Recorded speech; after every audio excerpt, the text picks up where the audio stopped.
It's Thursday night in America. I'm Gene Bailey, and you're watching FlashPoint. Glad you're with us tonight.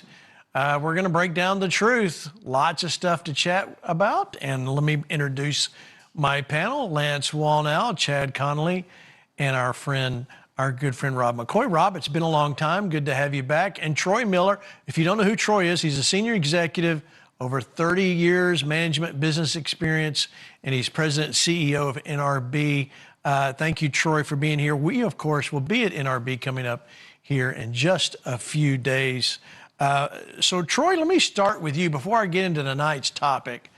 The National Religious Broadcasters Convention, I've been going to this since the 80s. And, you know, it's gone through a lot of ebb and flow, and it grew really big, and then it kind of pulled back, and then it's grown again. Why is this even important nowadays? Well, I think it's important, Gene, because you look at Christian broadcasting and just Christian communicators in the public sector. And I can tell you over at least the last decade, there's a lot of bias out there. There's a lot of folks that would like to marginalize the Christian message. And honestly, a lot of folks would like it not even to be in the public sector. So NRB really exists to make sure that Christian communicators, that's broadcasters today, that's podcasters, television, film, radio, all of those folks can do what God's called them to do in the public sector. And as you said, we'll meet here in about another week or so in Nashville, Tennessee for the largest gathering of Christian communicators that goes on anywhere around the world. So can anybody attend? Yep, anybody can attend. Anybody who's interested in Christian communications or just interested in seeing some of your favorite radio or television personalities or podcasters or influencers are out there, filmmakers will all be there. Plus, you'll learn about what's going on in the culture of communications. Well, we have a whole stage dedicated to AI. What's new in that? How do we deal with it as Christians? We'll talk about, you know, the weaponization of government. We'll talk about First Amendment rights. All of those things will be covered. Plus, we're going to do a big celebration for America's 250, Freedom 250, and focus in on the Christian foundation of our country. Yeah, it's wonderful. Listen, it is massive, massive. It's grown, which is very encouraging to see it grow. It's February 17th through 20th at the Gaylord Opryland, Nashville. Now, listen. They take over the whole hotel. As I understand it, you guys have got the thing sold out. It's like wall to wall. And so that's going to be an amazing, of course, FlashPoint, by the way, will be there. We'll be there on the floor, booth 201.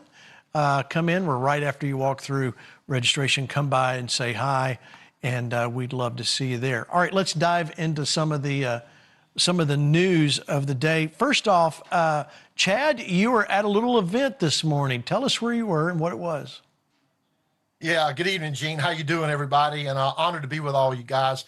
Dana and I went to the National Prayer Breakfast this morning, and it was packed, 3,000 people. Our table had a wide array of folks from Eastern Europe and Africa. It was an interesting crowd there. And the keynote speaker was supposed to be Jelly Roll, but apparently he didn't show up. So President Trump filled in ably, and he was fantastic. And we just had a great time. I hadn't been since I was state party chairman, so 10, 11 years ago.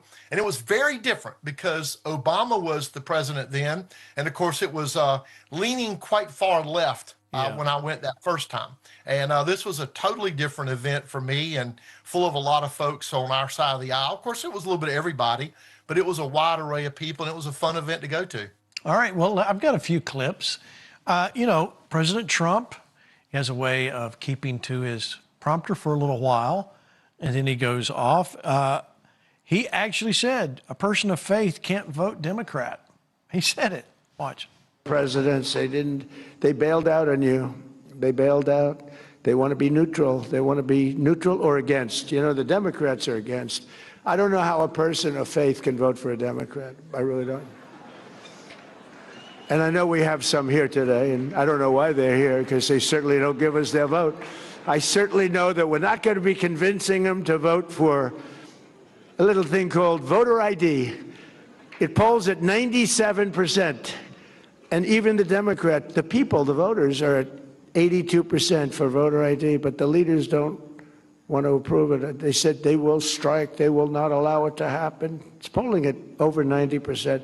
It's called voter identification. When you go to the polls, you show if, yes, my name is so-and-so, and I live in the country. I'm here. I can vote. They say that's not allowed. And no, everyone's trying to figure it out. And they do something to win. You know what it is? They cheat. But let's get on to another subject. No, at that, they're the finest, probably anywhere in the world, I would say. But we're trying to pass voter ID and other things having to do with your religion. And getting the Democrats to vote is very, very tough. Calling out Democrats, Lance, what do you think? Come on, Gene. You know as well as I do. The church got so politically correct, God had to raise up a prophet in politics to go preach. So he basically does what no politician would ever do, and he gets away with it. And what is that? He's like Elisha when Ahab and Jehoshaphat are in front of him, and he says, hey, we're not for the fact that Jehoshaphat's here, I won't even be talking to either of you because I'm not even going to say anything to Ahab. What Trump does is he calls out hypocrisy in a house of prayer that says, well, we're going to act like we're all, listen, this is my opinion, not the opinion of other people. He's saying we're going to act like we're ecumenical, like we're all following Jesus, like we all honor God. But the reality is half the group that's here right now representing Democrats don't even vote on the common sense righteousness that would save America. So I don't even know what they're doing here. He's just saying the quiet part out loud. Yeah. Everybody cringed. There was gasp of horror. It breached the protocol of every presidential breakfast. But it was actually speaking, the only other time I saw him do something like that, and I was there, was when he called out Pelosi. He says, yeah, she calls herself a Christian. I don't think she's a Christian because they're lying about me and trying to impeach me. So I don't go for that. And he just is so unschooled in church that he is like a blunt force object saying the obvious. I find it delightful, even if it is cringeworthy for a lot of people. Yeah, it's actually refreshing, I believe. Everybody, you're just wondering, how would it be to be his speechwriter? We need to find out who his speechwriter is and ask, how many times does he actually stick to your speech? We know the answer to that. All right, let me, Rob, I want you to watch this clip. He says, President Trump says, rededicating America. To support this exciting renewal this morning, I'm pleased to announce that on May 17th, 2026, that we're inviting Americans from all across the country to come together on our national mall to pray, to give thanks, and we are going to do something that everyone said, like, that's tough. We're going to rededicate America as one nation under God. You know, a lot of people...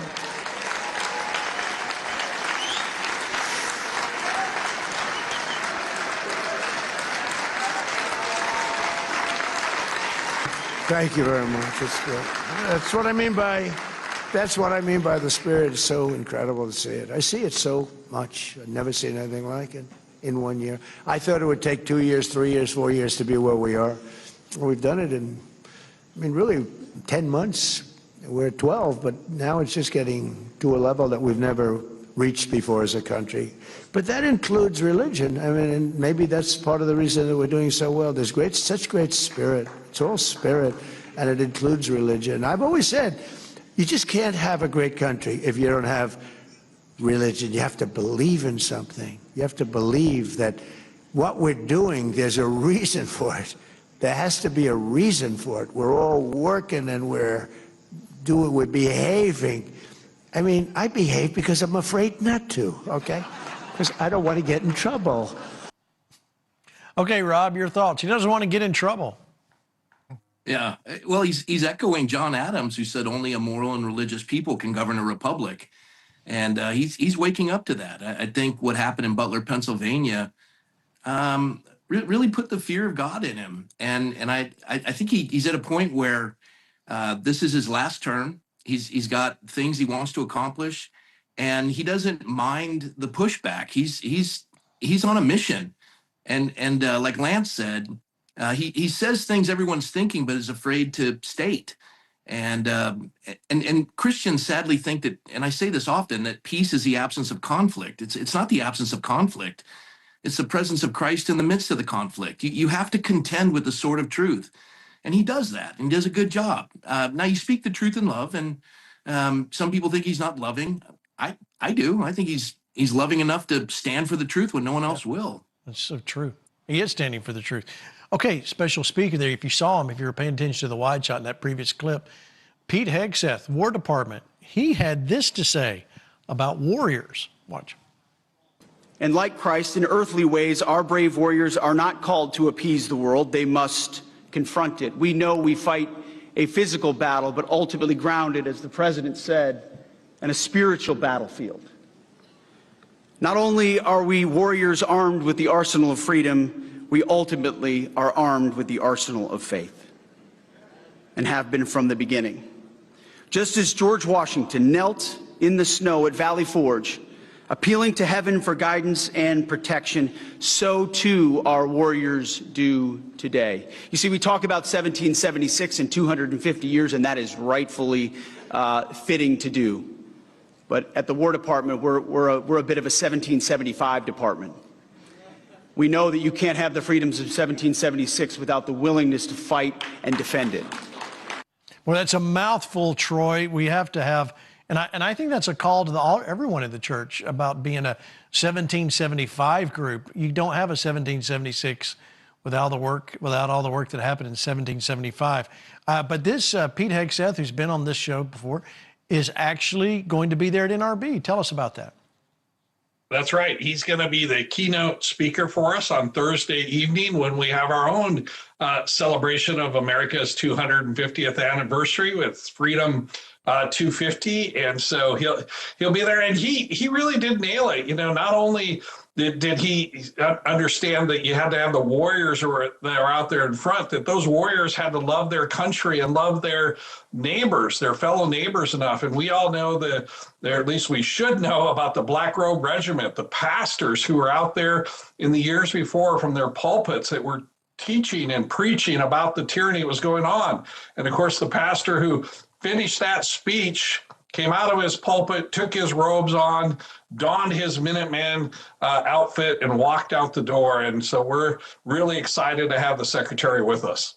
Without a doubt, I'm sure you are. Let's speak to that, Chad. I mean, how awesome is it to have a real warrior that actually served? He's not wearing a dress, and he's actually head of the War Department. I mean, this is an amazing time. Oh, man. And you probably saw the reception that Secretary of War Pete Hegseth got with that quote. It was a lot like what Trump got when he said we're going to rededicate the nation to prayer, and we're going to rededicate the nation as one nation under God. Those were the times people stood up in applause. And I actually Dana and I got a private tour of the Pentagon with a friend who now works for Secretary of War Hegseth just the other day, yesterday, and we walked through those halls. I went through there as a young lieutenant. I was in awe of all the colonels and the generals walking around, and walking through there now, there is a reverence for the nation that has been missing. I have Christian friends who were drummed out during the Biden administration, y'all. They were too white, or they were too straight, or they were too male, and they were told straight up, you had no place in the Biden administration. We now have a warrior who isn't afraid to say, I love the Lord, I love Jesus, he's the king of my life. But this country was the place where the cornerstone was placed on the foundation of God and the holy word of God. And we're not going to apologize for that. We're going to stand for it. And that cause, that deep cause, that's what people go fight for. When I raised my right hand to be a young tank officer, that's what I raised my right hand for. Is there are some things worth dying for because you believe in them so much. And if that foundation is not based on God, you don't have very much. So the warrior ethos that Pete Hegseth brings to the Secretary of War, I believe it's unparalleled. It's an awful long time since somebody who's served in the trenches, served in combat, and now is leading the military force. It's a massive, massive task. So he needs to be in our prayers. And Troy, I'm excited he's going to be at NRB there in a couple of weeks too, because that is a fitting place for Pete Hegseth to be to serve our nation. That's right. That's right. All right. Let me go to you, Rob. You know, Rob, I heard you speak several times with Turning Point, and you tell the story of your family and the Marines in your background. When you're watching this, what does that bring up in your heart? Well, just a quick correction. It was Navy. That's what I said, Navy. Yeah. Yeah. My dad and my son are the taxi drivers for the Marines. My dad was a Navy captain, 3 tours of Vietnam. My son is a lieutenant in the United States Navy. They both are surface warfare. And the thing about my son is when he got in, he was experiencing what Chad was pointing out of the struggles. And there wasn't a readiness of combat. And it went from Secretary of Defense to Secretary of War. And now my son is watching an absolute transformation of the armed forces. And they are now equipped and becoming more so and very ready to pursue this across the nation. And my son understands, having been raised in a Christian home, accordance with Romans 13, that he's a minister of justice to execute wrath on those who would do evil. He doesn't carry that sword in vain. And Secretary of War Pete Hegseth understands that this is a calling of the Lord. But we have to have a nation that is worthy of the sacrifice of these men and women. That's good. And that's what my job was. And I always told my dad that when he said, you should go in the military. I said, Dad, I want to make the nation a place worthy of the sacrifice you and those in our family have done. I really believe that there was another calling upon my life. So grateful for the men and women of our armed forces. Keep it up. Yeah. Amen to that. Amen to that. None of this would be possible without the right people to get elected. Let me show you something that's very important. We got a few topics here to cover with the election. And Lance, I'll go to you to this. This is the Save America Act. Watch.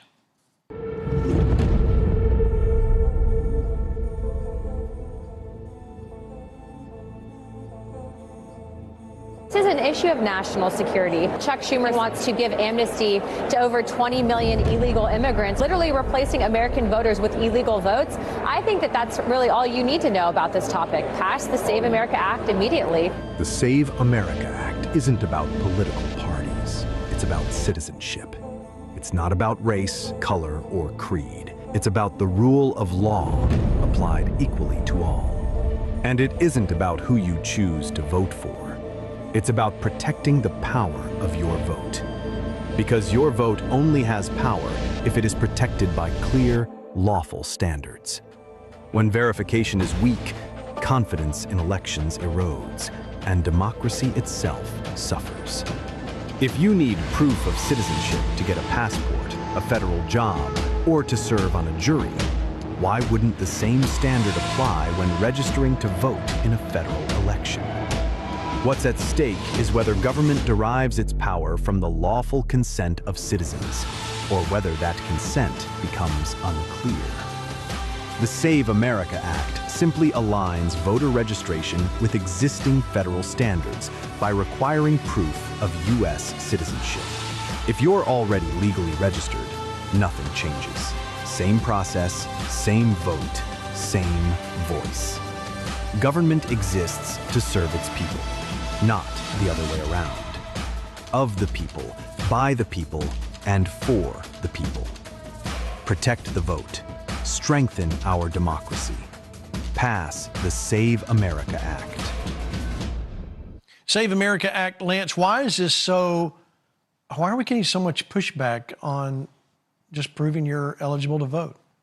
Well, because you're dealing with a party, Gene. The Democrat Party is benefited by the fact that there's no ID in their states. And so, I don't really think we fully grasp what it means to not be able to verify whether someone's a citizen or not, because they can not only use fake voting with people that are voting that shouldn't be voting, but they can use the databases that aren't purged of all those non-citizens who are mingled in with citizens, and they can electronically be able to access them, allocate them, then go ballot shop and go get a bunch of paper done. So that there's about 5 different ways you could cheat when you don't have a pure system for elections. What's insidious is that the Democrat Party is fighting on the lines of resisting this on an issue that has even across the board, 80% of Americans say, yeah, it ought to be Americans that vote in American elections. That's a no-brainer. But that messes up the theory that you need to muddy the waters so that you can monkey around with jurisdiction where you have, for instance, you have the allocation of counties. If you have the illegals that are there and you confuse them with citizens, then you get more representation.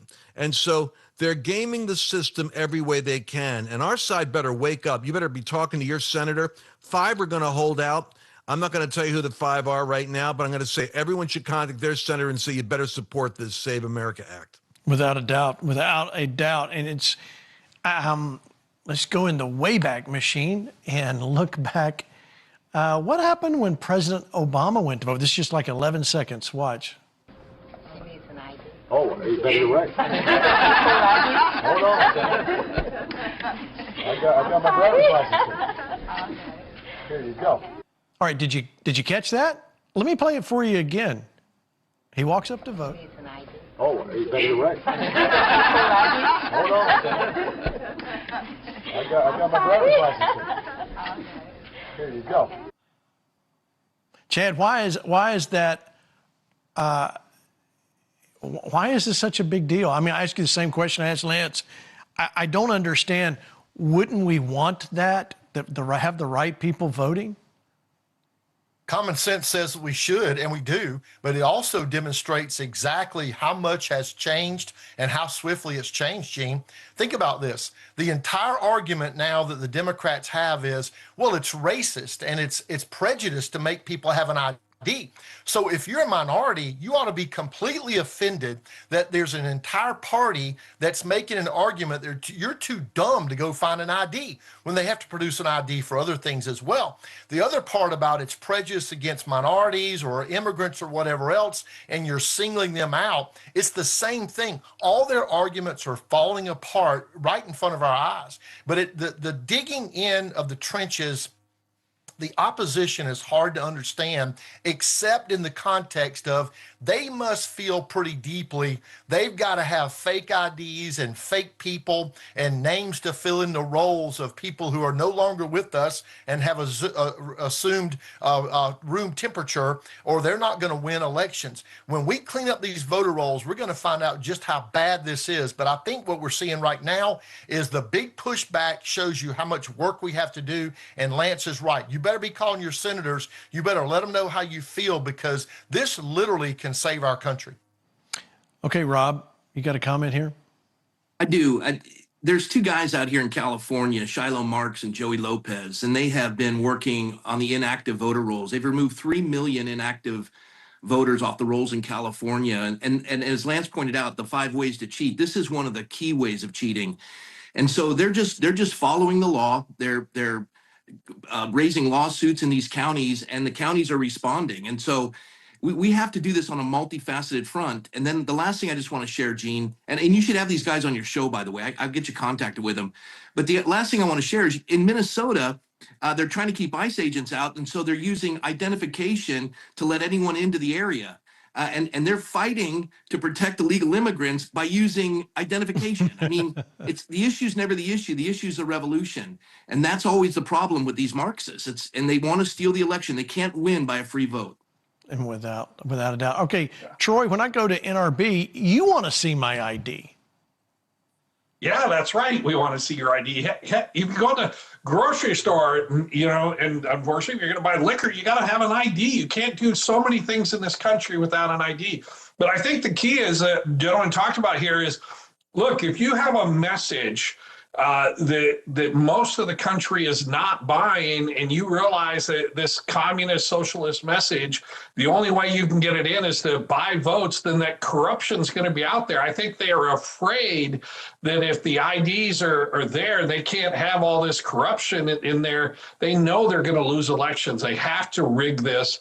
And especially today, I think we're seeing more and more people reject the messaging that's going on the left. So it's just crazy to say this country that you can't have an ID to vote, and voting should be limited to only citizens. All right, let me show you this from CNN. This is since you guys are already referred to this. Look, you know, you have the mainstream media, but look at what you, the American people, think about where this nation is and the whole MAGA group. Watch. How much power. And we're talking about influence here. Yeah. Do they have on the GOP, especially over the long run? Yeah, over the long run. That's what I think is so important here. And it's not just about Donald Trump. It's about the Make America movement. Again, that's what we're talking about, Make America Great Again movement. And it is as powerful as it has ever been. Because I want you to take a look here. GOP who view MAGA favorably. 2 years ago, when Donald Trump was running for term number 2, it was 74%. Today, look at this. It's 78% of Republicans who view the Make America Great Again movement favorably. So we're talking about something that, in my opinion, will very much be able to outlast Donald Trump. Trump is in term number 2. He can't run for a term number 3. But the bottom line is this. What he brought into the GOP looks like it's going to last long beyond him. It's a very populist movement. I am curious because J.D. Vance would then be the next standard bearer of this movement. Where is the GOP on how they feel about him? Yeah, okay. So, you know, obviously J.D. Vance, the Vice President of the United States, at this point looks like a favorite for the Republican nomination come 2028. And one of the reasons why he looks like a favorite is because the Republican base loves J.D. Vance. What are we talking about here? Someone who really represents the Make America Great Again movement. This is somebody a year ago, his favorable rating among Republicans, 81%. Latest Marquette University Law School poll, look at this. 84%. 84%. So if anything, his favorable rating is somewhat up from where it was a year ago after a year of Trump. And, of course, that matches what we see when it comes to MAGA, right? It matches what we see coming to MAGA, whereby it was 74 and now it's 78%. You know, I don't know, Lance, if I've ever seen numbers that high when it comes to approval ratings. Am I missing something? Have you seen that before? Yeah, it's quite amazing. I want everyone in the Republican Party to understand how strong that MAGA base is. Now, let's get this clear.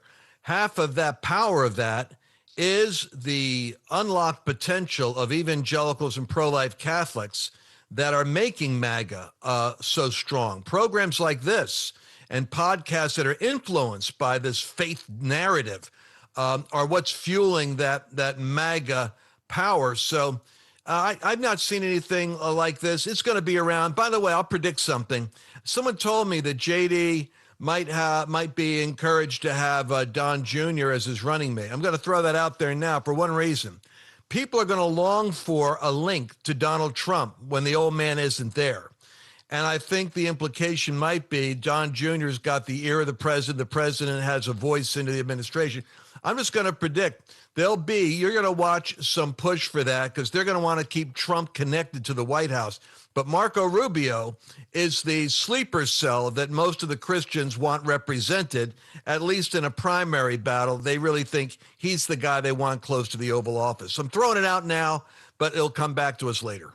Well, it's going to be interesting to watch because I got to tell you, I think Marco's done a phenomenal job in what he's done since this president has taken over. Been amazing. All right, Troy, before we go to the break, I know I'm losing you after the break. I want to give you a chance to comment on MAGA base. How does that connect with religious broadcasting, and how does that connect with what you're seeing? Well, a couple of things that connects directly, because I think, as Lance said, the base of MAGA is the Christian base. It's the evangelical base. We did a survey with Barna back at the first of the year to find out that 66% of Americans find shows like this, Christian media, trustworthy and valuable. And that's a rejection of the mainstream media. And I think we're seeing that rejection across the board of all these lies that the left and the progressives are putting out there. They're falling apart. People know that there are only men and women. People know marriage belongs between a man and a woman. People know men should not be in women's sports. And people know that you shouldn't be interrupting church services to protest for any reason. So I think we're going to see that number even grow higher as these guys push their limits here. There's a real rejection going on. And you're right. Troy, thanks for joining us. We will see you at NRB. All right, we're going to take a break. Thanks, we come back. We're all going to go to high school and see what's going on there. All that on the other side.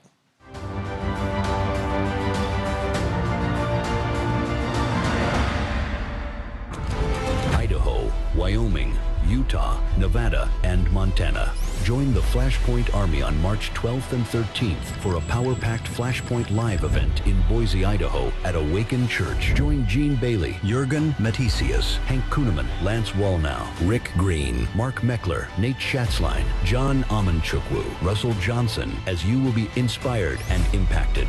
Go to fparmy.com/events to register for this free event. The War Room is calling.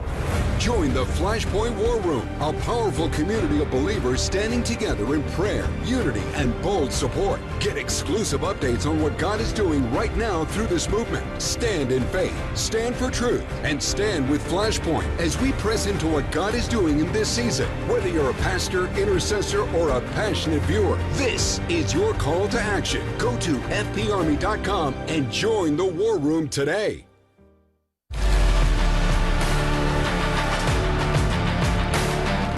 Join us at FlashPoint Live San Diego on April 9th and 10th at Awaken Church San Marcos campus. Join Gene and Terry Bailey and their guests, Pastor Jurgen Matthesius, Pastor Hank Kuhneman, Lance Wallnau, Pastor Rob McCoy, Rick Green, and Martin and Millicent Cedra.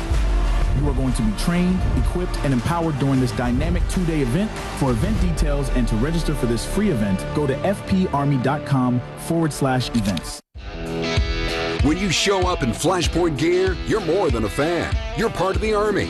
Rep the voices you trust and the truth you believe in. FlashPointStore.com has new merchandise. Gear that sparks a conversation. Let the world know you're standing strong, always to the right of center. Make sure you wear FlashPoint. Always show your colors. Shop the collection now with FlashPointStore.com. Don't just blend in. Stand out. Be part of the Army.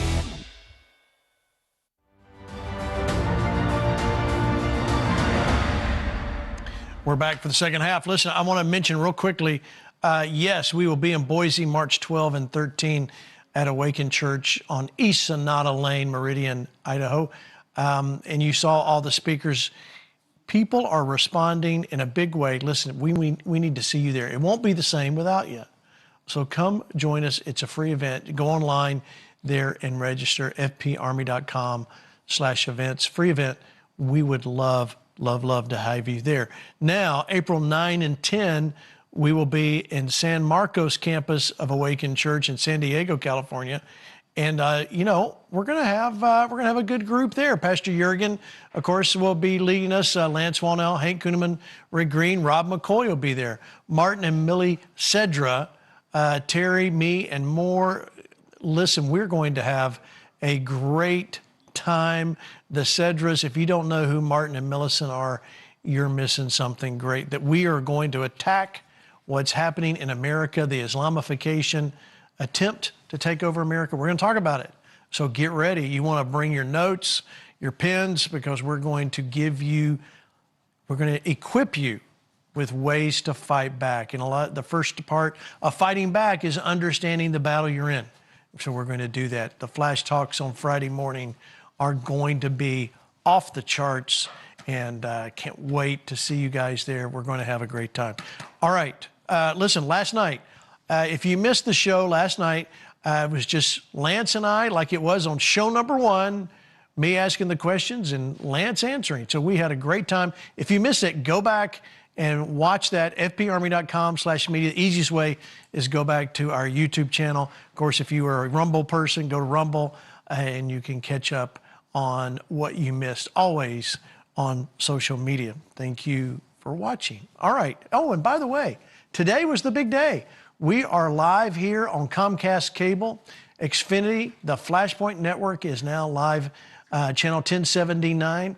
If you're on the southeast from Nashville all the way to Louisiana and the whole state of Florida, if you're not seeing channel 1079, make sure you're subscribed to the right package for Xfinity Comcast, and you get 24 hours a day. FlashPoint Television Network, a lot of people that you like on this program now have programs there, as well as family entertainment and news. Yes, we are expanding always. The FlashPoint Network is growing. So welcome, all you who are watching us on cable television. Thank you for being here. All right, let's pick it back up. I want to go to Cincinnati, Ohio. I talked to you, we were going to go back to high school. So let's see what happened in Cincinnati when students wanted to protest ICE.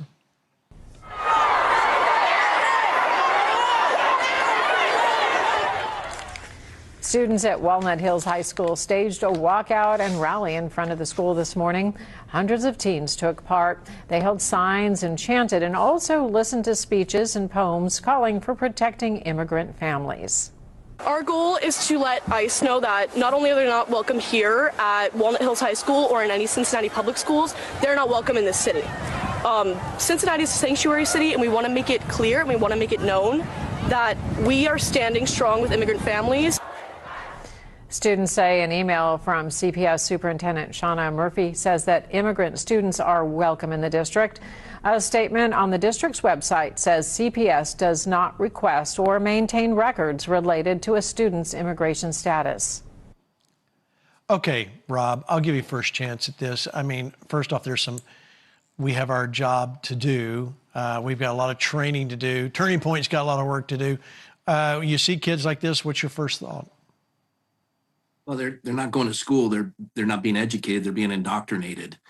The idea, immigration without assimilation is invasion, and they have no idea what they're talking about. And shame on the teachers for not educating them. A nation that, I can live in Japan my whole life. I can become a Japanese citizen, but I'll never be Japanese. America's not an ethnicity; it's an idea. And we subscribe to that idea. The oldest nation on the face of the earth under one article of incorporation, the Declaration of Independence. And we hold these truths to be self-evident. And that's the idea that we subscribe to that. Start teaching civics instead of indoctrinating to Marxism and bringing in illegal immigrants to destroy the fabric and the idea of what made America great. And that's, I hurt for these kids. But the teachers are to blame, and we have to get back to occupying those school boards and running for office, because good government happens with good people. And so Christians need to get in that public square. Yeah, without a doubt. And this is, Chad, I mean, I know you travel the country in churches primarily, that you're doing a lot of work there. But we've obviously dropped the ball and stayed out of the school systems. I think too, and Rob, I love your explanation, and there's a love for America that's missing. But I also do think maybe it's easier for these Marxist teachers to do the indoctrination than actually teach the kids. But it does point to their goal is not education, it's indoctrination, and it is revolution. They do want to disrupt the country. I just read an old 1964 book called None Dare Call It Treason. I had followed that up. That was my follow-up to The Devil and Karl Marx. And I was just trying to really dig into this some and find out where this goes to. And it's an anti-God, not just an anti-America, but an anti-God effort to undermine the systems, the institutions that have made the country so special and so great.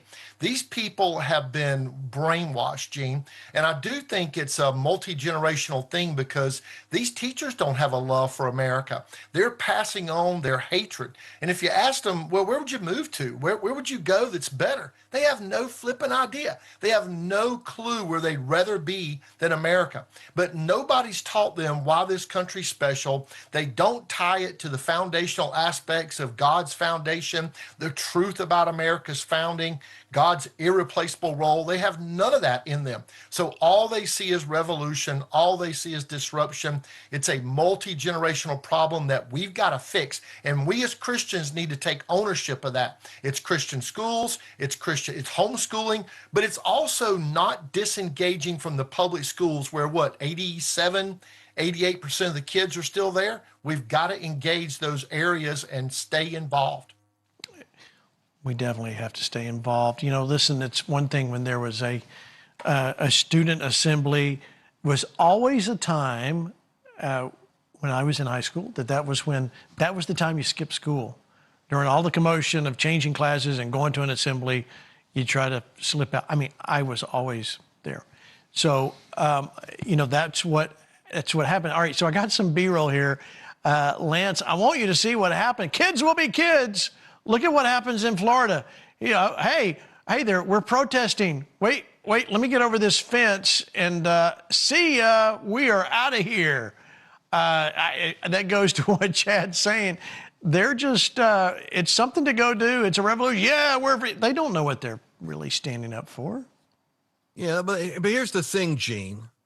These teachers' unions, I mean, we better get smart, because if we don't see this revival, this awakening, this elusive turning to God in America that we keep talking about, if we don't see that happening institutionally, then understand that teachers' unions are the organized communities for the Marxist communist takeover of America through the indoctrination of our children. It was an interesting statement today in the president's comments. It got good applause at the prayer breakfast when he said charter schools are now, are authorized. You know what charter schools is? It's those that have the resources and the intelligence to take their kid out of the indoctrination system. And let me even be more graphic. I think these teachers' unions that are working with these socialist agendas are organizing the students. I think they're behind the scenes working with the students to find a couple of activist sons and daughters who are going to be the spokespeople. And what would it look like if the 30% of the teachers who are actually Christians, we're all over the place. 30% of those teachers, they don't like the unions. They're scared, they're intimidated. Look, the pastors don't speak up, so the teachers don't. But what if we had them organize on the 250th anniversary date when Trump wants to rededicate America? What if we had them organize walkouts from all the public schools to go out here, preachers preach, and do Christian poetry, which is what they're getting. They're getting preachers out there indoctrinating. You would see a meltdown, separation of church and state, etc.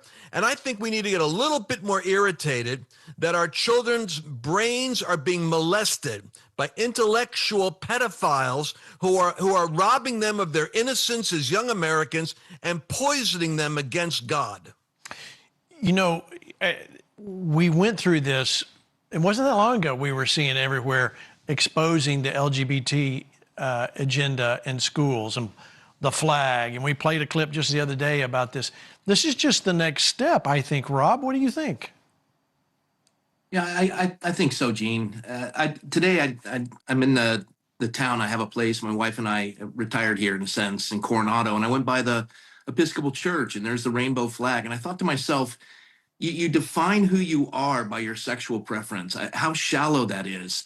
And that's what we've been pushing in these schools. And these kids, when we had 200 years of precedent with the first 16 words of the First Amendment, Congress shall make no law respecting the establishment of religion, nor prohibiting the free exercise thereof.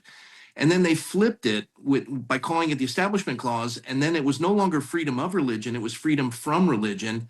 And the new religion in America became secular progressivism. And so they're trying to remove God from every vestige. And we wonder, when we tell them they've evolved from apes and there is no God, we wonder why they act that way.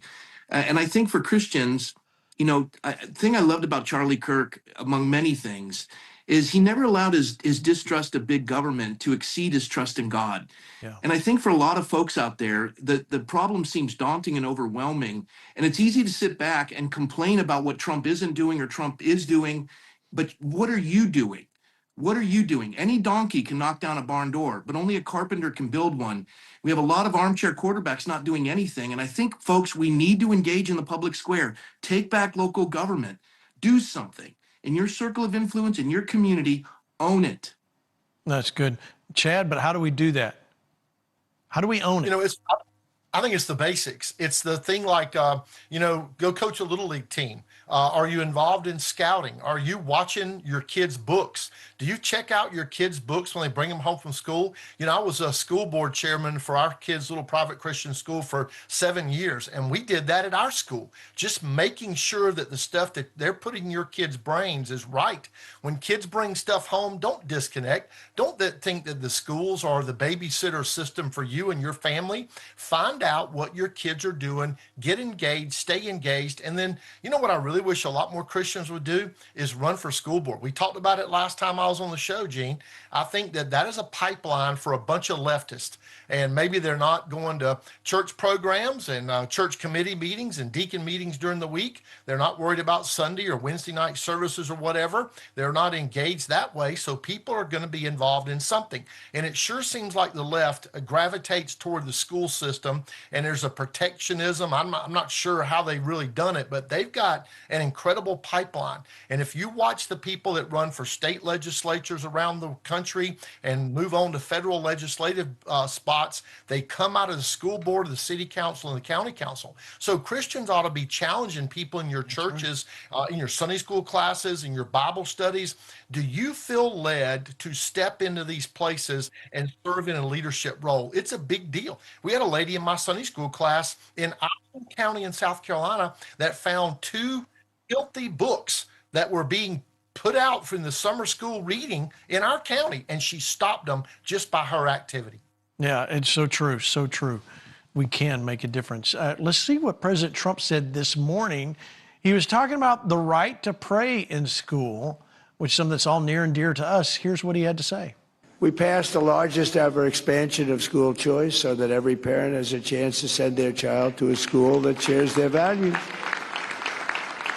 And today I'm also pleased to announce that the Department of Education is officially issuing its new guidance to protect the right to prayer in our public schools. That's a big deal. It is a big deal, Lance. The right to pray in public school. That should have got a rousing applause. That was huge. Yeah. Well, there are Christians that go to the prayer breakfast, thank God. So, and they love what it. Thank God that Trump had to be a fill-in for Jelly Roll. They got a double dose of Trump today. But you know, here's what I've just got an idea, Gene. This is like a real idea I got. So I think we ought to get some gospel tracks. Like, you know, like chick tracks are great. Everybody loves. Ever been to those chick tracks, those cartoon tracks? And they cost a little bit. But here's what I would do. Maybe instead of, if they got these bad books, like, you know, rainbow books and boys will be girls and these transgender books, I would get gospel tracts and I'd go in there and find all those books and wedge them in there like they're like little detonators. And like, this is what I like to do. Put tracts where people will go so that they'll get a gospel exposure and be like, oh, look at this, look at it. And it'd be like, I think we ought to be putting tracts in all these books in the library, and people might complain about it, but you know what? The students that take them out are going to read them. Good point. Good point. Rob, what do you think? Every time I get intense, I have to remember it's supposed to be fun. So we're in the enemy's territory. You know what I used to do? I used to take chick tracts and put them in the toilet paper in the corporate office when I was in New York. And I'd unroll the toilet paper and I'd stick a track in and I'd roll it back up because I knew people were going to come out of that bathroom with that track laughing about what was in the toilet roll. You got to have some fun while you're at war. I don't even know how to respond to that. Rob, tell me you have something to say to that. All I have to say is Lance just did the 82nd Airborne and parachuted in and took everything. So, yeah, prayer is great. And I would just add, Jelly Roll didn't speak if we're talking about donuts, but we did get a bear claw from President Trump. Yeah. And there's no excuse why folks can't be involved in the public square. The courts are behind you. The president's behind you. Go do your job, Christian. Get involved. And maybe you're going to get some pushback from people. But remember this. A missionary goes where he's not loved but needed, and leaves when he's no longer needed but loved. Go do your work. So good. So good. Go do your work. All right, I'm going to play this last clip from President Trump today just because I think it's a good one for us to end on. America is endowed by God Almighty. In 1776, history changed forever when our founders proclaimed the immortal truths that echoed around the world and down all the way through time. They declared that all of us are made free and equal by the hand of our Creator. A lot of presidents refuse to say that. They refuse to say that. Some refuse. Some major politicians refuse to say the word God. They don't want to say it. I say it. That we are endowed with our sacred rights to life, liberty, and not by government, but by God Almighty Himself. And those words rang out from Philadelphia and launched a revolution, not just in America, but in the hearts of all humanity. Okay, Chad, you know, I'm sitting here listening to President Trump again in that clip, and it's like, when was the last time you had a president that was this pro-God? Not Republican. I'm not Republican or Democrat. When's the last time you heard this? You know, it's been an awful long time. I think Reagan's speeches ring true for me, but we were talking about the kids. What if kids were being taught that? It seemed like everybody would want rights that don't change just because the day changed or the winds changed. Rights that are unalienable and given by God above that never change ought to be special because those are human rights. Nobody can take them away. So, all right, let's go around the room here. We got 8 minutes left. And by the way, ladies and gentlemen, we are going to extend FlashPoint tonight. Some of our affiliates have to leave us at the top of the hour. So if you want to see the additional 30 minutes and we go off, you can, of course, go to the FlashPoint Television Network or watch us, YouTube, social media, etc. All right, so let's go around the room and wrap up. I'll let you go first, Rob. Your final thoughts. You know, they say we're in a constitutional crisis, and I would say so, but not in the way people think, in the sense that we have a Christian form of government. The first 13 colonies, you look at their constitutions, they all require that elected officials have a profession of faith in Jesus Christ. We operate by common law, which comes directly from the scriptures. The number one book our founders quoted was the Bible. The number one book of the Bible they quoted was Deuteronomy. We see all this, but the problem is, and the constitutional crisis is, we have a Christian form of government void of Christians participating. And you have a president who's been 3 times married, twice divorced. Most Christians didn't want to vote for him. And all of a sudden, he's doing more for Christendom and more for religious freedom than any president in my lifetime. And now it's time for Christians to step up and get engaged. And I can't thank the president enough. He's doing a great job. He sure is. All right, Chad. Yeah, listen, we're in a moment. My buddy Rob McCoy, I've quoted you a lot, Rob, and we're going to find out if this is a moment or a movement. And we've been given this window of time. It's a reprieve. You know, God doesn't need majority to get things done. He's going to conduct and he's going to execute his will. We're the ones who have to be obedient to the call. Every one of us is calling for everybody out there in the FlashPoint Army to stand up, look around. What can you do? How do you fill the need? Because there are so many needs. I think for far too long, Christians have been on the sideline. We've been happy to be silent. We just want to be left alone.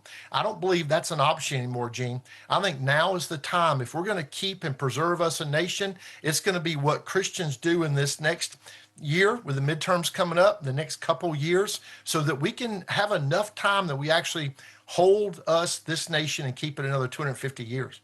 Oh, okay, Lance, bring it home. And by the way, what is I got to tell you, I have never heard the term chick track. You don't know what a chick track is? I know what you're describing, but I've never heard it called. All right, well, somebody needs to Have you guys, wait a minute, have you guys heard that term? Okay, yep. Rob, you Ladies and gentlemen, you need to send Gene a This Was Your Life chick track, the classic Jack Chick, which had over like 10 million printed. They're cartoons, Gene. Yeah. They're cartoons that tell gospel stories. And you read them like little funny books, like Norval Hayes would always talk about. He'd go up and down the beach handing out little chick track funny books. And, you know, This Was Your Life is like the classic. Anyway, what I want to say, Gene, is 435 House seats are up for grabs, 35 Senate seats, 36 governors.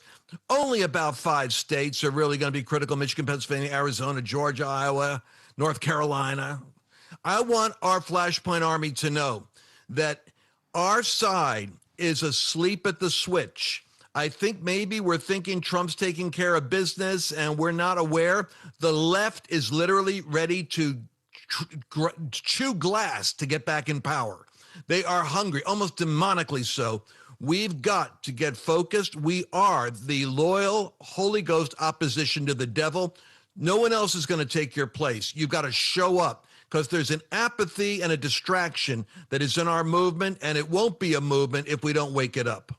So good. All right, ladies and gentlemen, in these last 4 minutes, I want to remind you of an effort that we are doing, and that is Tina Peters is still in prison, and I'm asking you to do what we've said all along here that FlashPoint is so good at. Contact Governor Jared Polis. There's the address, State Capitol Building, 200 East Colfax Avenue, room 136, Denver, Colorado. Send him a note. Now, he's married to a guy, and so that kind of shows you kind of where things are. This man has no intention of releasing Tina Peters. Tina is, last I heard, the last thing I've seen, she was in solitary confinement, and wrongfully so, and she needs to be released. We need to continue hammering this. I know many of you have called that number, the front desk number right there, 303-866-2471, but tomorrow, call again. If you've called, call again. We need to continue to push for the release of Tina Peters, because what they're doing is wrong. And listen, you have the power. I think if there's anything that we have seen over the last almost 6 years, is that FlashPoint Army is a force to be reckoned with. You've seen it, Lance, haven't you?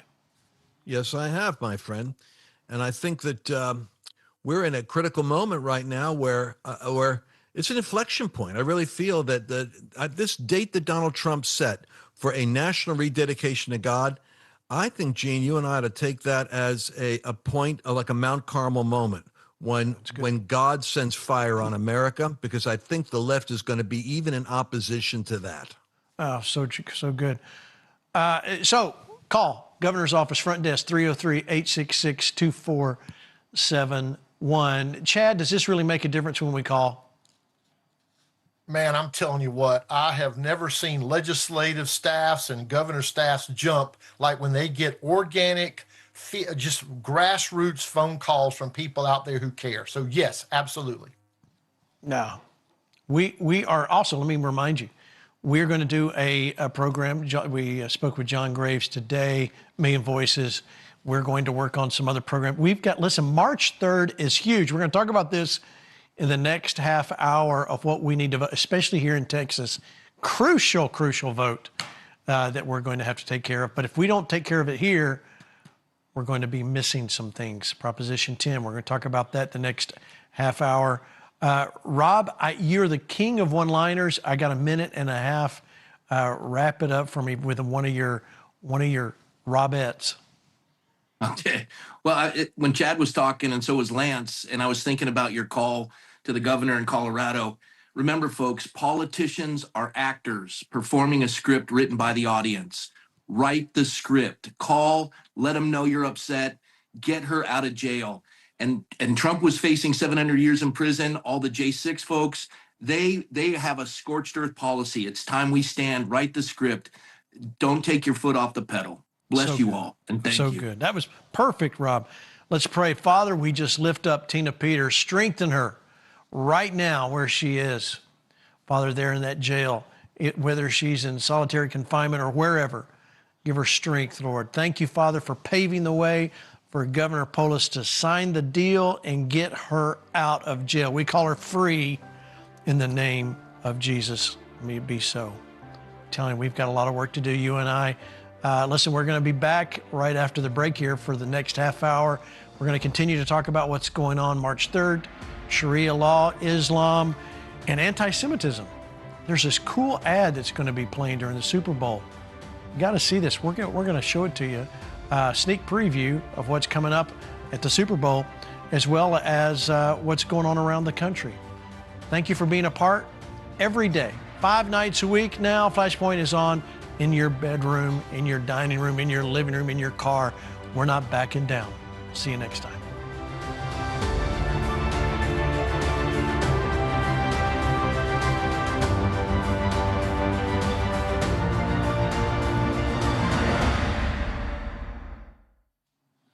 All right, ladies and gentlemen, we were talking about so many things today, as we normally do on the program, and we have a lot of work to do. So what is FlashPoint's role in that? This year, it's been heavily impressed, and my wife Terry has talked about this, and I agreed with her, but I really saw it just a few weeks ago in realizing the training aspect of what we do here at FlashPoint is so incredibly important. We've always done an aspect of that, but now it is time for us to amp it up even more when it comes to training people. And it's not, when you say training, I guess I kind of recoil because I think of going to school again, and I don't want to go to school. But I do want to understand what I'm fighting. And I think this is the reality of what you're going to get at these events, whether you get some of our products on the website, the books, the training materials, you will begin to understand what we're fighting for. In order to understand what you're fighting for, you got to know what you're fighting against. Don't just take my word for it. Do your own investigation. Do your own interest in finding out what's really going on in our world. We've learned to not trust the mainstream media, right? Trust FlashPoint. Thank you for investing in FlashPoint and what we do. We will see you on the other side of this break. Coming up right now. This is the FlashPoint Television Network.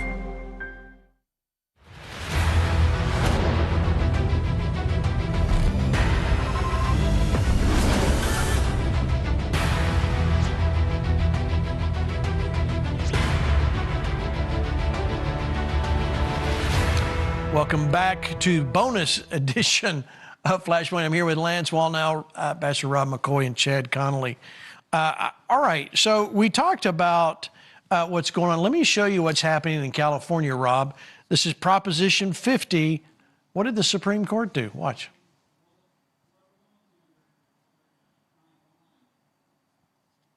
So I'm right here at the United States Supreme Court, where they just decided to reject an emergency plea from the California GOP to overturn Proposition 50. Now, as you guys know, Proposition 50 gives Democrats an extra 5 seats in the state of California. Now, here's the deal. The California state legislature, they backed this effort completely. They stood behind Gavin Newsom, who is set to be the next Democratic presidential candidate of the United States. What do you think, Rob? Is he going to be the next candidate from the Dem side? He may be the next candidate, but he won't be the next president. And he does have aspirations for that. It's very evident. But what they've done in California, I mean, it's based on racial lines. It's just vile, and that the Supreme Court, I can't process this. It's so frustrating. We were hoping that would be stopped, but it doesn't seem as though that's going to be the case. So we got to fight harder here in California.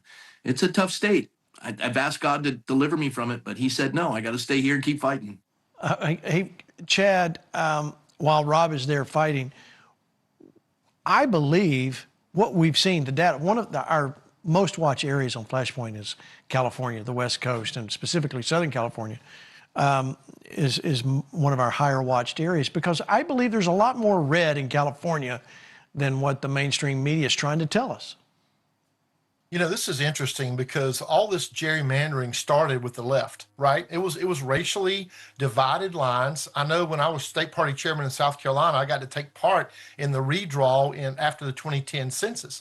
And I sat in the room, and the State House came up with a map, and the governor's office, the Senate, and then, of course, we had to go through the courts. I never said a word, but our one lone Democrat congressman walked out of the meeting, and he said that the state party chairman, meaning me, had bleached the white folks out of his district, which is, I didn't open my mouth.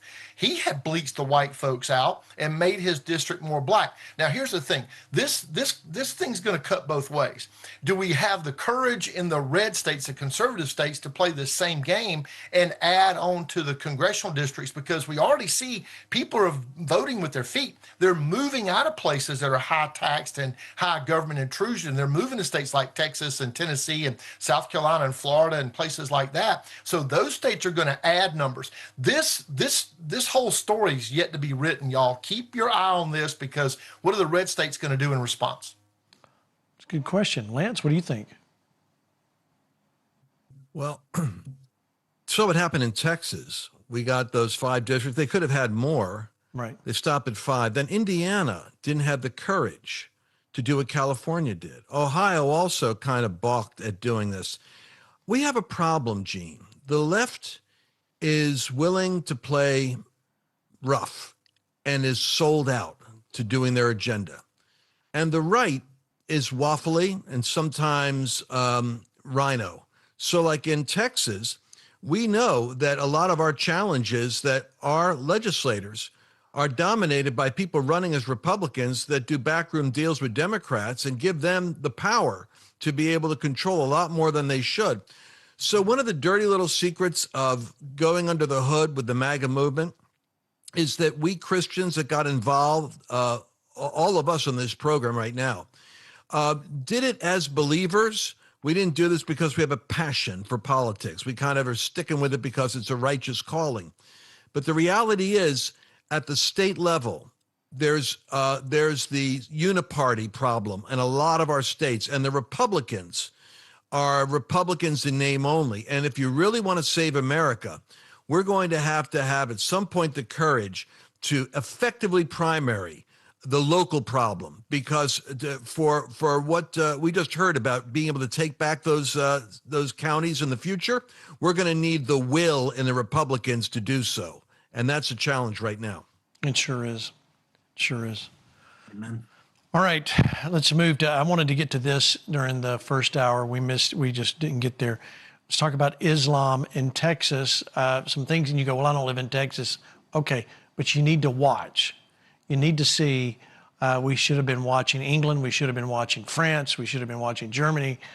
Now we have things here in America that we don't want. Let me show you what Keith Self did as he launched Sharia-Free America. Watch. Good afternoon, and thank you for being here, especially to my congressional colleagues who stand behind me, willing to confront one of the greatest threats facing our nation today. Sharia, a culture of violence and domination totally incompatible with individual freedoms, our Constitution, and our heritage. Chip Roy and I have launched the Sharia-Free America Caucus because Texas is ground zero in this fight. Here's what's happening right now in the Lone Star State. There are multiple Muslim-only housing developments that already exist or are in the planning stages, including the Meadows, Epic City, right there in my district. It's currently under investigation by the state of Texas. An Islamic imam in Dallas called the police on a fellow Muslim for simply talking to a Christian pastor. An imam in the Houston area was filmed threatening to occupy stores that sold goods that are incompatible with Sharia. Just yesterday, at a taxpayer-funded high school in my district, an Islamic group set up a booth during the school day to pass out Qurans. Unauthorized, they did that. These examples multiply daily. The spread has gotten so serious that on March the 3rd, a proposition to ban Sharia will appear on the Texas primary ballot. And I encourage all Texans to go to and vote for that proposition. Because as Texas goes, so goes the nation. And as the nation goes, so goes the world. All right, so that's here in Texas, so we're going to have to stand up to this. Now, there's been some weird stuff out there about Sharia law's been banned in Texas. No, it has not been. So you got to make sure you get all the facts right. But he mentioned what happened in Wiley, a school in Wiley here. I want to play that. This is WFAA. High school investigates what happened at their school during lunch hours. Parents knew nothing about it. A booth set up this week here at Wiley East High School is getting a lot of scrutiny. The group, called Why Islam, we're told, focuses on education. They have a Muslim Students Association who actually sponsored the event. Jaquez Jones is the chairman of the High School Republicans. He found out when a colleague posted this video. And they were giving hijabs to Muslim girls out throughout the high school.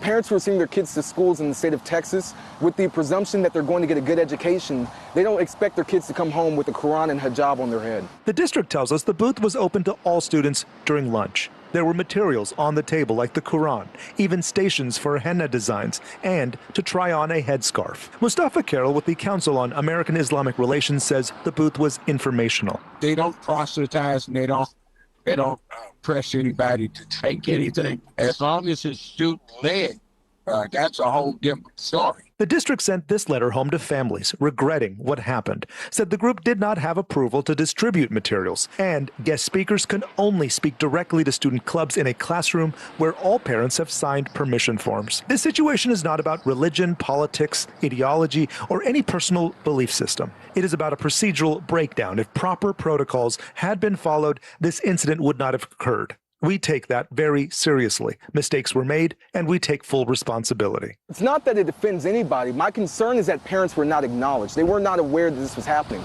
Carol tells us why Islam has been to a number of schools, and it's no different than Christian organizations holding similar booths. The outrage is that any and everything Muslim these days has been vilified. And they also have pamphlets about Sharia law. We have heard from the families of Muslim students and through Jones, the Young Republicans. Both groups tell us they're concerned for their safety. The district says it remains committed to protecting the students and complying with law. All right, Rob, you know, when you watch that video, what's encouraging to me is the young man willing to go on and talk about it. First, there was the first guy that actually, the clip went viral, talking about how they were with hijab tryouts. You can try one on and get all the information. But the fact that the parents didn't know anything about it, so I'm thrilled to see a young man standing up and saying, hey, wait a minute, this isn't right. But this is horrific. Now, the teacher is on leave, as I understand it. They've been put on mandatory leave for setting this up or approving it or whatever their role was. What does this say to you when you see Republican, or not, let's don't say Republican, let's say deep red Texas with Islam during the lunch hour? Coming soon to a state near you. Sharia law is incompatible with the constitutional republic. It demands adherence. And if someone's trying to enforce Sharia law, it's incompatible with our Constitution and must not be permitted. It's that simple.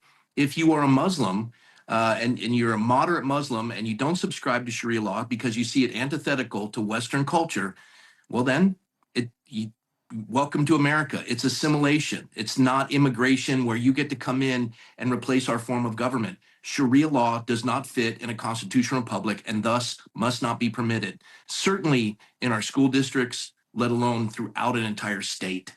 Yeah, so true. All right, so today, Attorney General Ken Paxton sues the Muslim Brotherhood and CARE to stop the terrorist groups from operating in Texas. Here's a little piece of that.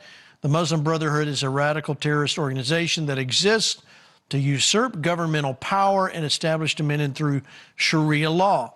The Muslim Brotherhood and its American chapter CARE are in violation of a number of state laws, including Texas' ban on any entity engaging in terrorism, which that's CARE, and the Muslim Brotherhood. Texas prohibition of transnational criminal organizations owning property and public nuisance statutes barring radical groups from engaging in gang activities. So, Chad, this is great, and I can feel people at home right now going, okay, well, that's great, but what is that going to do anything? Well, it's a start. I think this is kind of what Lance was alluding to a little bit ago. We play too nice. We got too many people on our side that play too nice. The last couple of decades, we've let people swear in to elected office with their hand on the Quran. Like Rob said, that is antithetical to the Constitution. There's no freedom in Sharia law. It is the demand of adherence. You have to do what they say. We've allowed that. And so our freedom of religion, we've treated that like a religion, and Sharia law and radical Islam are ideologies that aren't religious at all. These are ideologies they demand their people follow. And so this is a start. I'm really glad Texas has taken a stand. We have to win this special vote on March the 3rd. There's no question. We'll be talking to our folks. In fact, we're going to be at Patriot Mobile with some of our core team next week talking about this very thing. And we're going to spread it out through all the Texas pastors we have. Turn out the vote and make sure people know this, because it is a start to saying no to the intrusion of Sharia law over the Constitution. So go ahead, Lance. I know you got a comment before I move on. Well, the founder of CARE, Gene, and we said this before, but I'm going to say it again because we're going to have to repeat this stuff. The founder of CARE, Nihad Awad, has a speech that Paxton has, which is largely, part of the data that he's got. And in his sermon, he said that we have 4,000 mosques in America. That's the infrastructure of the Muslim community. We will establish a scholarship fund for 5 students, 1 to study journalism, 1 filmmaking, 1 law, 1 political science, and 1 history. And he spelled out the reason. Because 4 years from now, we'll have 4,000 new journalists, filmmakers, lawyers, political scientists, and history students will be teaching in the high schools and universities. 20 years from now, Our community will have 50,000 attorneys, 50,000 journalists, 50,000 filmmakers, 50,000 professors. We're going to write our own history, and we'll have 50 members of Congress, 5 senators, and potentially a Muslim Supreme Court judge. That's exactly where this present disposition of squishy America and progressive Marxists wants to go. The fusion of Islam as their preferred religion with their socialist Marxist ideology will completely allow that formation of antagonism to Jews and to Christians and to the evangelical voting group so that they can begin to be persecuted by policy. I'm telling you something. The American mind isn't ready yet for this debate. We have been so washy on this stuff. We're not quite clear. Islam is the Trojan horse of the Middle East that will move into the United States what's necessary to merge with the Marxist movement and take America down. They have a plan. Sure do. In fact, I want to talk to grandparents, moms and dads right now. You go, well, we're not going to let this happen in our school. Guess what? It already is. Let me show you this. What if you sent your kid or your grandkid to school, and here in Texas, and in the middle of it, you found out basically class was put on a pause while the teacher decided she had to go do her prayers. Here's video evidence. A student did this. Watch. Actually, no. It might be family,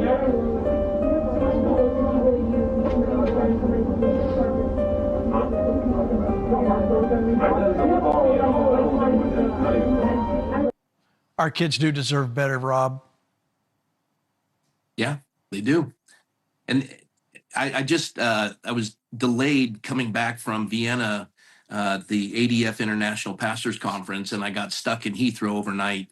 The entire airport is Muslim. All the workers, all the people coming in, I would say England is 10 years ahead of the U.S., and now it's taking root rapidly. And this is, as Lance was saying, the red-green revolution. Secular progressivism comes in and ruins the morality of Western culture, and Islam comes in the vacuum they've created and just devours it. And we're there. And this is the greatest threat, not only to Western civilization, it's the greatest threat to Christendom. And we have to wake up, and we've got to be prepared, and we've got to contend. We sure do. All right, so let me show you this. This is Vote Yes on March 3rd. I want you to see this graphic. Texas should, prohibit Sharia law. Early voting begins February 17th. It's very simple. This Proposition 10, you just need to vote yes. If you want that, you don't want that in your schools, you should prohibit Sharia law. It's very simple. There it is. That's the whole thing right there. Texas should prohibit Sharia law. Now, you see that website, bansharia.com. There's no way for me to go through all of the aspects of Sharia law. However, you can get more details there at that website, whether you're from Texas or not. Bansharia.com, that you can understand why is this so bad and what is it that we need to keep from. We already see where they're trying to push the Sharia law all across America in different pockets and in small cities like Josephine, Texas, here in Plano and the Dallas surrounding area. They're trying to keep poking to try and push something in to open the door to get Sharia law. And Lance, this is not something that we have to do something. This is a place to start. We must stop this from being able to expand. We are, and we're finding groups right now, Gene, and we'll be doing this on FlashPoint. You and I'll introduce some of these groups, but I'm doing research. General Mike Flynn has introduced me to certain people that are going into counties where Sharia is attempting to take over in Texas, and they are bringing the sheriff's departments along with pastors, along with concerned citizens that are part of the MAGA movement, to educate them about how the Sharia process and the Muslim invasion happens. And they showed me a map, Gene, everywhere where they've had their training, that has taken place integrating pastors and citizens with law enforcement, you see the map moving Islam out of that territory, and it's spreading out looking for vulnerable other land. Yes. In other words, it's a spiritual warfare, and mobilizing, training, engaging citizens and leaders is the only way that you can keep scattering that influence. It will not be done just by public service announcements or sporadic voting. We have to actually occupy. We sure do. Chad, I want to give you a chance to comment. Look, there's no question. This is a big threat to Western culture, a complete big threat. Our teaching pastor on our last Israel trip in November is a pastor from the UK. And to echo what Rob said, if you go through Heathrow, if you go to London, our pastor Tommy told us the 12 largest cities are now Muslim mayor-led. They've almost given up. You know, Jefferson said the tree of liberty's got to be watered with the blood of patriots and tyrants from time to time. And thank God we really haven't had to do that a whole lot. But these people don't play nice. They play dirty. They play for keeps. They play hardball. And when you let them get a foothold and they start enforcing Sharia law, just try to go into places like Dearborn, Michigan right now. Gene, I had a pastor try to take me in there just to kind of take a look just a couple of years ago. And you don't go in there. It's too dangerous. The police don't go in there. And so Sharia law takes over. We can't let it happen. No, we can't. So let me show you a great example. Let's go back to ICE and what was going on. Would you believe this is a way these ICE protests and the violence with ICE against ICE, they're tying this to Palestine. Can you believe that? Watch this. ICE's thuggery is how the United States government views all of humanity. From brutal murders in Minnesota and Arizona and here in New York to attacks, murderous attacks on Venezuela, the tightening of a horrible siege on Cuba, and thuggish threats against Iran. It is clear what their agenda is for all of humanity. And so, the battle against ICE, to get ICE off our streets, is a battle against all these forces, is a battle to stop the genocide in Gaza. For more than 2.5 years, the U.S. and Israel have carried out a horrific war, which has seen entire families wiped out with AI-driven weapons, babies frozen to death in their tents, and basic life essentials turned into dystopian death traps. For 2.5 years, tech companies and politicians have allied to bring death and destruction, to develop surveillance technologies, which they are now turning against the people in Minnesota on the streets. Plans are clear. End the genocide, abolish ICE, off our streets. Come on. It's just like, really? You could throw it. It's because of genocide in Gaza, we're protesting. Rob, this is infuriating. Yep. You know, Gene, before they had the Crusades, they had the Inquisition, and the church was split over Jews. And we're watching that right now. And people say, you know, they come after me because they call me a Zionist, because I believe that Israel has a sovereign right to the land. I believe that Jews are God's chosen people. And all of a sudden, you know, it's a genocide in Gaza.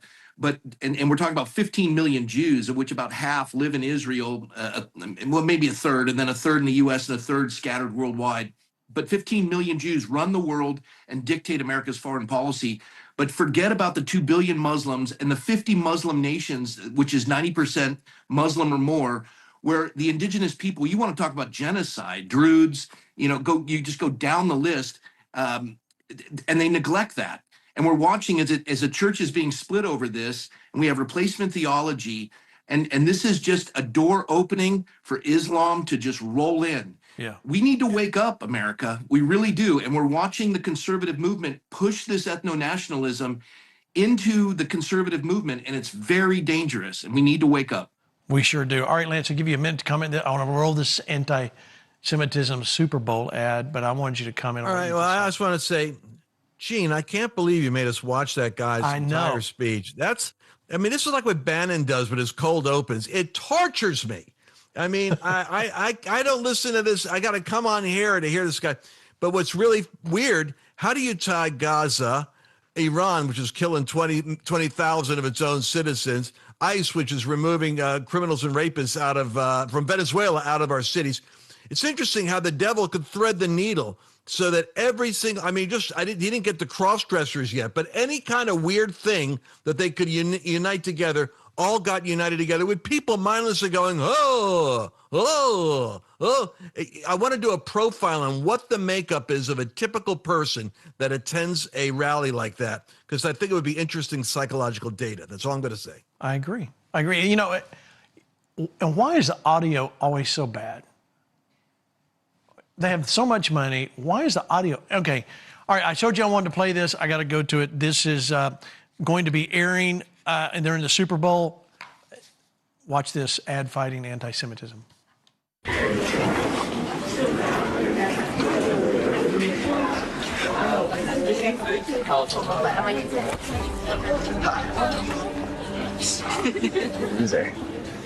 Dude. Did you see that? Should we tell him? Who was that? Oh, bro, look at him. Oh my gosh. It's not funny.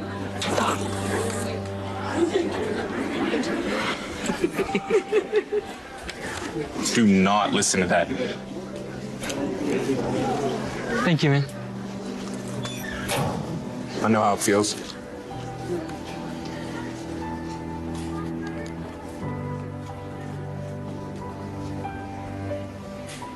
Nah. They're not worth it, bro. Yeah, you're right. I was tripping. What's your name? Name's Dave. David? Yeah. Hello. Now, here's the part. I mean, it's a great ad.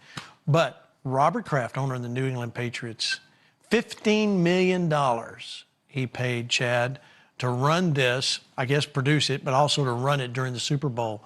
This is putting your money where your mouth is, your fame, your fortune, and your sacred honor.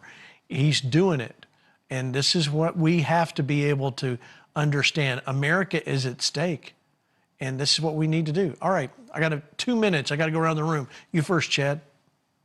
It's a nice touch, and thank God somebody is pushing back. It's about time, and we've seen so much of this go on, and we've been far too silent. That's the kind of way I think we fight back. All of us take a stand, but those TV ads are powerful. It sure is. Okay, Rob, your thoughts. If we don't do something, it's 1935, Nazi Germany. It's regurgitated. It's all the same thing. They say they're not anti-Semitic, but they propagate Jew hatred. They go after blood libel. They come up with all the same things that have been dispelled and disproven, and they're trying to split the church. And if the church splits, welcome Islam. Good point. Okay, Lance, you got 30 seconds. We're engaged in a sustained pattern of public persuasion. That's what Wilberforce said, to fight slavery. And I pray that God anoints us and makes us of such a heart that we can prevail in the public square with utterance that will turn the battle at the gates.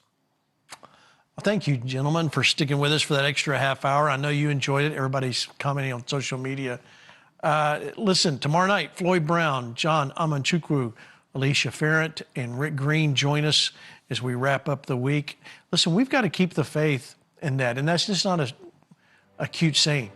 We have to understand this is a spiritual battle that we are fighting, and Islam is a political ideology wrapped in a religion. And this is why we are going to win this. If we understand there are more of us than there are of them. So we have got to stand up, go vote. Every one of us needs to go vote, legal age. Go vote, go do your job, and stand up. Jesus Christ is the living Son of God.